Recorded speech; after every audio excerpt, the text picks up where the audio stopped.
Hi everyone. So I wasn't sure whether to make video on this topic, but I thought it would be appropriate to explore topic of war in Ukraine, or should I say invasion of Ukraine by Russia. I'll continue to make videos this channel is purposely made for, but this is one of few exceptions where I want to share some of my thoughts. I'll try to explain in some detail what is happening in Ukraine at the moment, try to disseminate all the information in some concise way, but with plenty of factual data that we can see on the ground. But I guess I should start how it all started. So why, when, who, when, what. By the way, if you like this video, please press like, subscribe, and please comment. Thank you. Ukraine was once part of Soviet Union, a military dictatorship and autocracy that once spanned Eastern Europe, Central Asia, and Siberia. But in 1991, along with 14 other states that formed Soviet Union, became an independent nation. Although in many ways Soviet Union was an artificial creation, pulled in by force, mostly Russians, who dominated the Union through a form of nationalism, fear, and brainwashing, only possible due to large minority of Russian population in Central Asia and Eastern Europe. Ukraine is considered a historical birthplace of Russian nation. With the emergence of Kiev and Rus in the year 866, early proto-state would eventually grow into Russian Empire that emerged from its ashes. I won't go too much into the history of Kiev and Rus, other than to point out that it emerged as a loose confederation of tribes that lived in present-day Ukraine and Belarus, sometimes around year 879, and lasting for some 350 years. With the fall of Rurik dynasty, which ruled Kiev and Rus from its inception in year 879 to end of Kiev and Rus in year 1240, loose confederation of smaller kingdoms broke into smaller states: Novgorod Republic, Duchy of Kiev, and Duchy of Moscow, with Kiev being absorbed by Grand Duchy of Lithuania, and later Polish and Lithuanian Commonwealth, which managed to drive off golden hordes that participated in fall of Kiev in 1259. Much of Ukraine fell under Polish-Lithuanian Commonwealth, and it would remain so till late 15th century, when Ottoman Empire started to encroach by taking Crimea and some parts of Ukraine, pushing Polish Commonwealth further north. Around 15th and 16th century, Ukraine was part of Polish-Lithuanian Commonwealth, and after decades of warfare due to brutal oppression of Ukrainians and subsequent Khmelnytsky uprising resulted in Poland splitting Ukraine with then growing power of Russian Empire.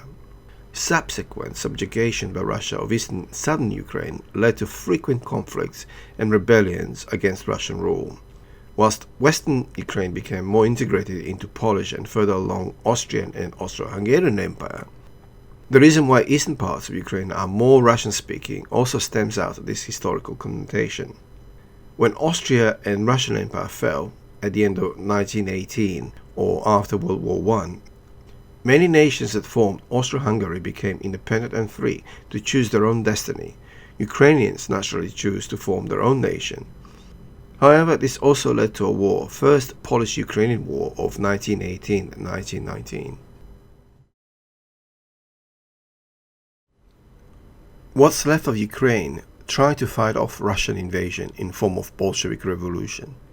But without many resources, eventually Ukraine was integrated into Soviet Federation at the end of World War I. Many Ukrainians felt betrayed and saw opportunity to regain their independence during the World War II. But this was also a short-lived attempt. Ukraine finally became an independent nation in late 1991. Ukraine at the eve of independence had a population of 51.7 million people. Of this, some 17% were Russians and 78% were Ukrainians. Although total population of Ukraine across territories of present-day Russia and Belarus exceeds 44 million, based on 2011 census data from all former Soviet Union states. But only 37 million Ukrainians actually live in Ukraine. Historically, Ukraine history is intertwined with that of Russia, but also Poland. But to say Ukraine is part of Russia, as pointed out by Russian dictator Putin, is blatant propaganda used by Putin and his supporters. Ukraine was never fully part of Russia. Or do Ukrainians feel being Russian in any sense? just researching a bit on Ukrainian history, it's hard to ascertain why would there be any assumption of Ukraine being Russian province. Nonetheless, we have a war in Ukraine, and this is what I'll try to address here. Why Russia is waging war in Ukraine, and will it end Putin?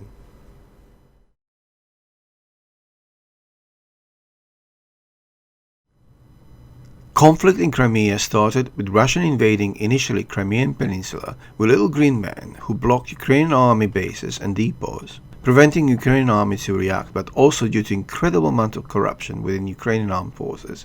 At that time, army was totally inept and unable to respond to Russian invasion of Crimea.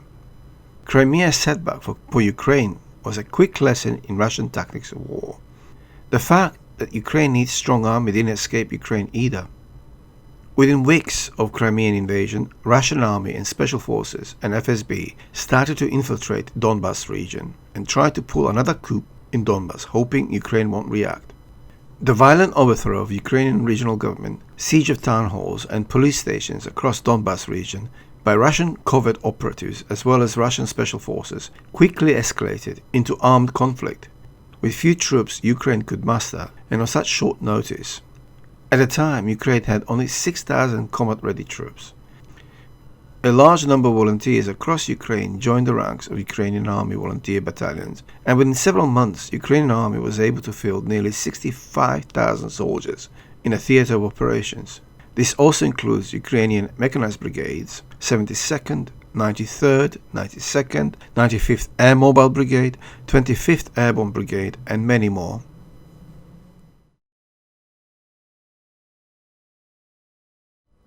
Russian-led invasion of Donbas in 2014 for the first time came up against proper resistance, and Ukrainians were able to halt Russian orchestrated and supported military operations to such an extent that the Ukrainian army was able to recapture large swaths of land lost to Russian army in Donbas. Conflict resumed in 2015 with even greater ferocity, which led to massive casualties on both sides. By the end of conflict and Minsk Accord and ceasefire, Ukrainian army lost some 4,700 soldiers and at least 30,000 civilians were killed. Russian losses were around 6,000 soldiers dead. But by this point, Ukraine understood war with Russia is unavoidable, and Russia will attempt to seize Donbas by force at some point, just as they did Crimea a year earlier. NATO membership for Ukraine wasn't a possibility due to ongoing conflict, for no nation can join NATO that has ongoing conflict on its territory. So Ukraine's only chance was to rearm, retrain, and build more capable and more professional army. However, this is a tall order when your country's defense budget is barely able to pay for soldiers' pay. Armed forces reform were initiated, with army and armed forces to be increased dramatically, with army alone having about 170,000 personnel by the end of 2021, with at least 55% of that experienced professionals.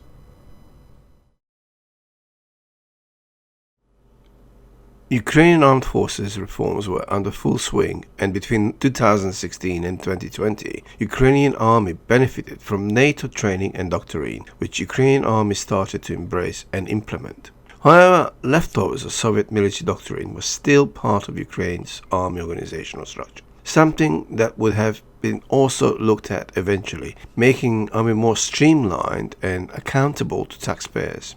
Main problem of Ukrainian army in past before 2016, in fact, was widespread corruption and very dilapidated equipment and infrastructure. Reforms that were pushed and assisted by NATO member states, including Lithuania, Estonia, the UK, US, and Canada. Instructors were sent to help train Ukrainian soldiers and officers from a number of NATO member states. From initial non-commissioned officer structure, which helped with discipline in the army, but also overall cohesion, also helped stamp out corruption to a large extent. However, with all these reforms, newly elected president of Ukraine, Zelensky, hoped Ukraine would be able to join NATO. However, Ukraine wasn't ready to join NATO, despite wishes of Zelensky and his government, for obvious reasons.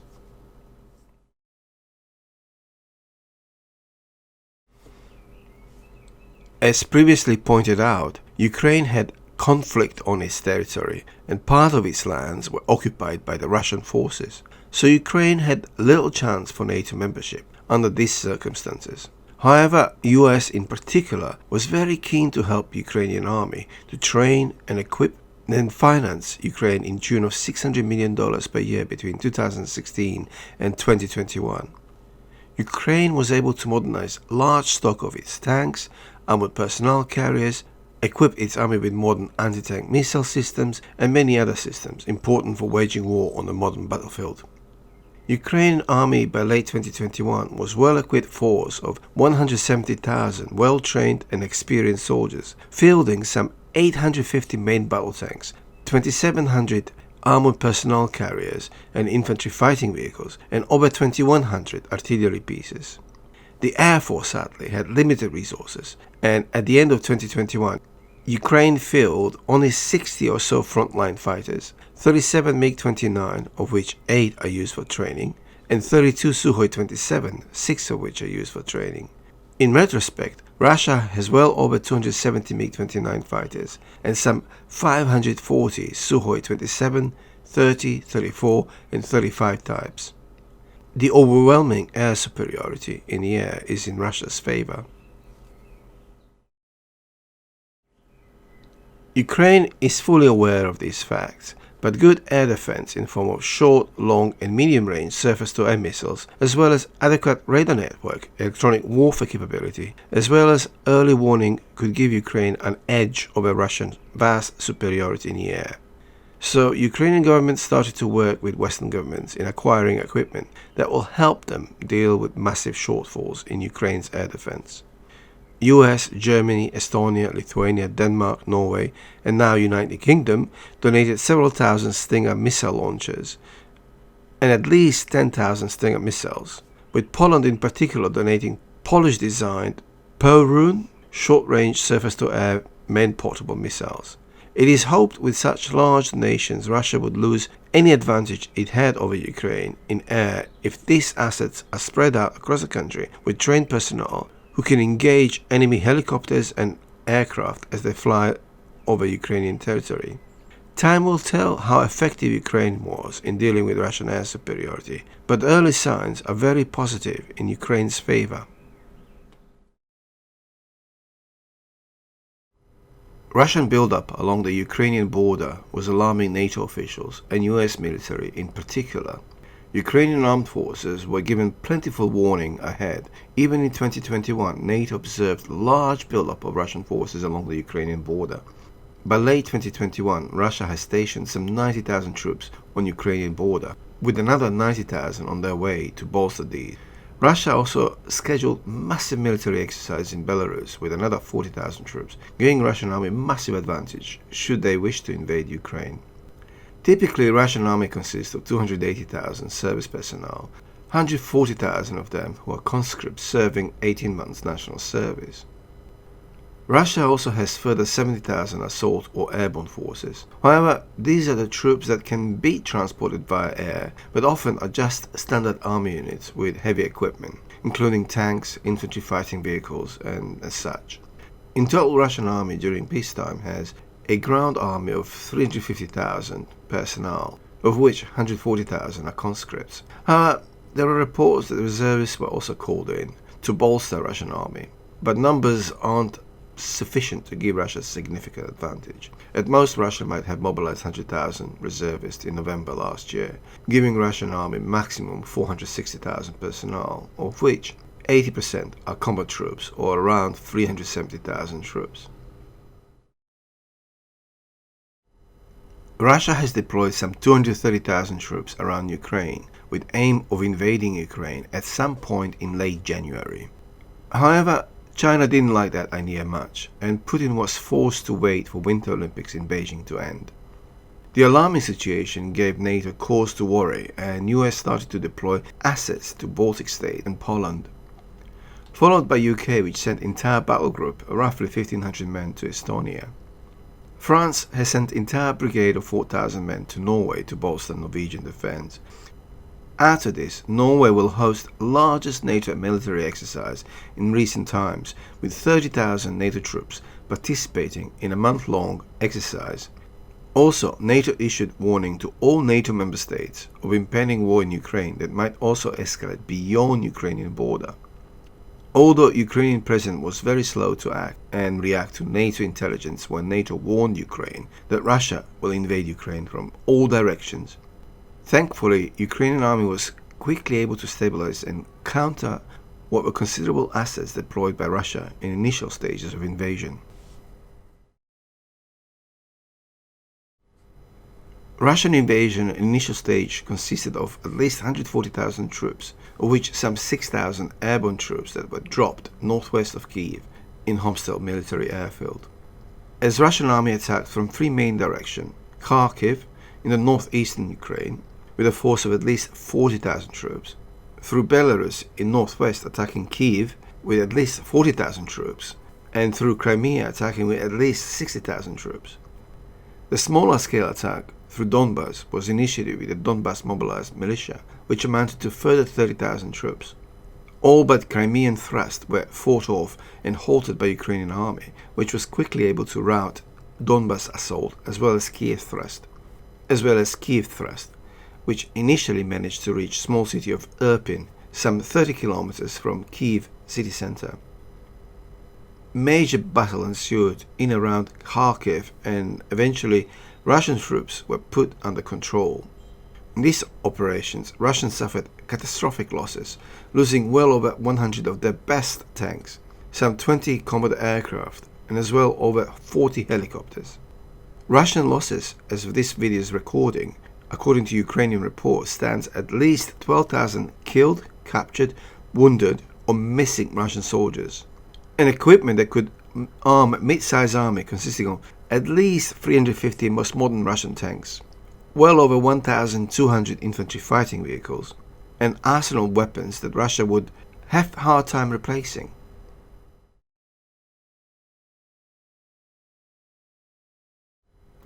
Russian Air Force performed appallingly bad, being denied operations beyond border regions of Ukraine, and even then Russian aircraft losses were staggering.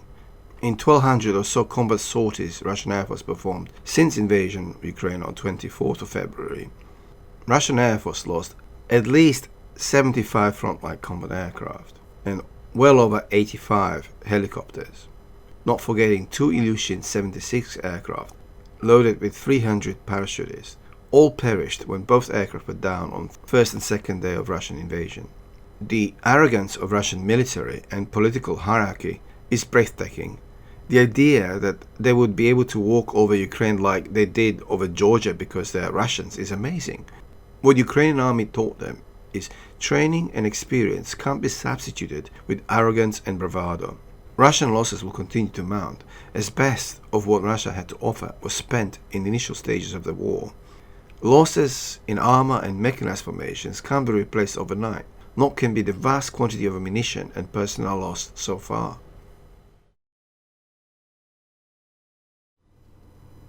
Putin was hoping this war would be over in a few days, at best in 1 week. They even planned but then retracted news release, praising Russian army and its swift victory over Ukraine.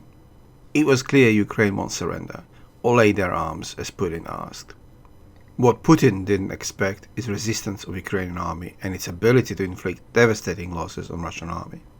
The morale among Russian army personnel is quite low. As of this video, Russian army attacks in Kiev and Kharkiv have bogged down and there is little progress in sight. However, Russian army did have some significant successes in southern Ukraine, were due to negligence of Ukrainian leadership, which failed to deploy any military formations along the coast or next to Crimea. What little military formations there were, they were unable to resist Russian onslaught, and therefore cities of Kherson, of 300,000 inhabitants, and Berdyansk, which has about 110,000 inhabitants, fell to Russians without a single shot being fired. For example, city of Vukovar in Croatia resisted 3 full months against Yugoslav army force of 36,000, which consisted of well over 1,000 armored vehicles and tanks. Defenders numbered only 1,800 and lightly armed.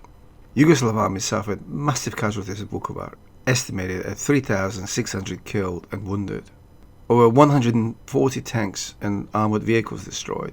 Vukovar is a small city of 45,000. At the time of Vukovar siege, Yugoslav army was considered 6th most powerful army in Europe. And that's at a time when everybody in Europe was armed to the teeth. Ukrainians often look up to that war and draw inspiration from Croatian War of Independence. Reason for me using this as an example.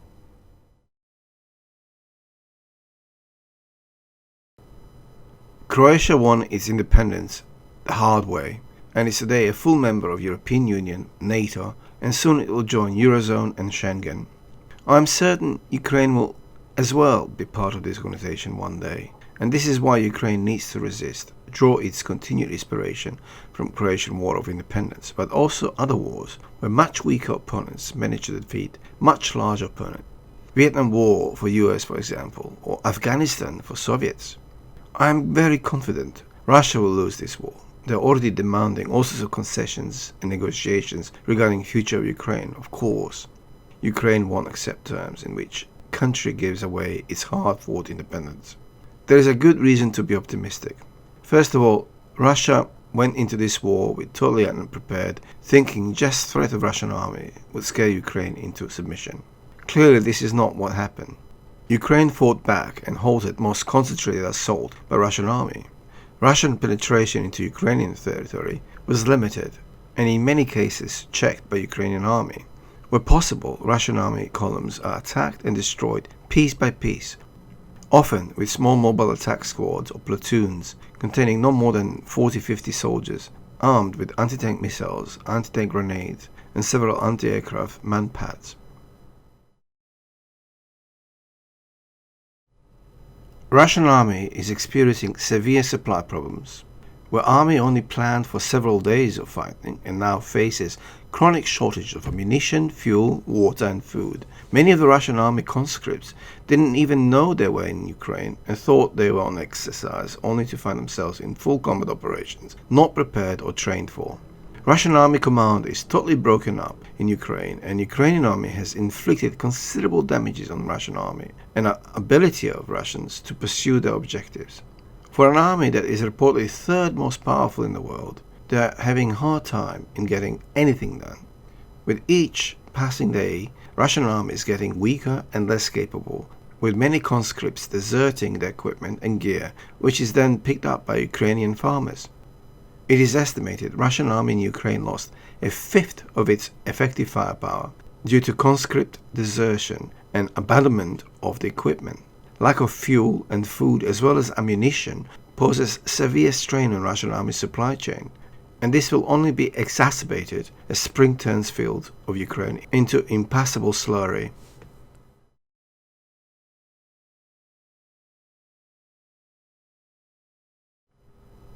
If all the issues above weren't enough, Russian army and corruption among ranks ensures there is low morale among its ranks, not willing to fight for lost cause or even Russia. Why fight for Putin, many would ask. Another massive issue is ammunition. Russian army will start to run out of it really fast, especially more sophisticated system. As of 12th of March, it is estimated Russian army used over 1,200 ballistic missiles of various kinds on Ukrainian cities. They must have used huge amount of rocket launchers and various kinds of artillery shells. No doubt Russia has tons of this, but in intensive conflicts such as this, you quickly run out of artillery rounds, especially sophisticated one. Even simple tank round is at least $500 per round, even in Russia. I imagine in past 30 years, and we are only talking about past 30 years, for ammunition has its expiry date as well, Russia didn't pile up more than what it needs for major exercise and combat training, giving Russian army roughly about 3 million tons of ammunition. My estimates are Russia has used up at least 15% of that in Ukraine already, meaning it can perhaps continue to fight for another 12, maybe 16 weeks before it will need to start considering withdrawal from Ukraine.